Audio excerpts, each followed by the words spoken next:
Pemirsa, pihak Badan Pengawas Pemilu Bawaslu Palembang memastikan akan menindaklanjuti laporan dari DPC Partai Kebangkitan Bangsa yang merasa dirugikan dalam pelaksanaan pemungutan suara lanjutan PSL di 2 TPS di Kemang Agung, Kecamatan Kertapati, Palembang pada 24 Februari lalu.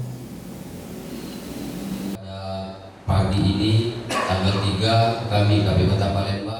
Dewan Pimpinan Cabang DPC Partai Kebangkitan Bangsa PKB Palembang sebelumnya melaporkan pemungutan suara lanjutan PSL di 20 tempat pemungutan suara TPS yang ada, khususnya 2 TPS di Kemang Agung, Kecamatan Kertapati, Palembang 24 Februari 2024 lalu kepada pihak Bawaslu Palembang karena merasa dirugikan.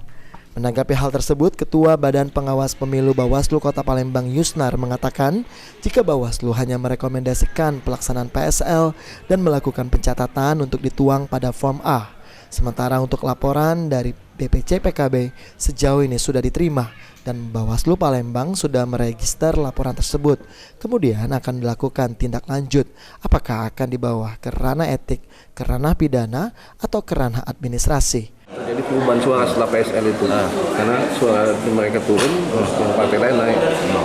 Tindak lanjut dari laporan PKB kemarin sudah semua? Sudah di kami register dan nanti akan sekarang ini sudah klarifikasi sudah tindak lanjutnya. Nanti kami akan menindaklanjuti hal ini ke ke ranah etik, ke ranah pidana.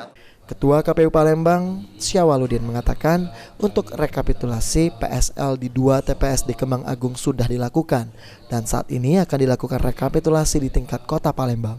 Yang di Kemang Agung sudah dihitung itu? Sudah selesai. Pada dasarnya seluruhnya sudah semua PSL. Rekomendasi kemarin dilaksanakan? Sudah ya dilaksanakan. Sandi Pratama, PAL TV.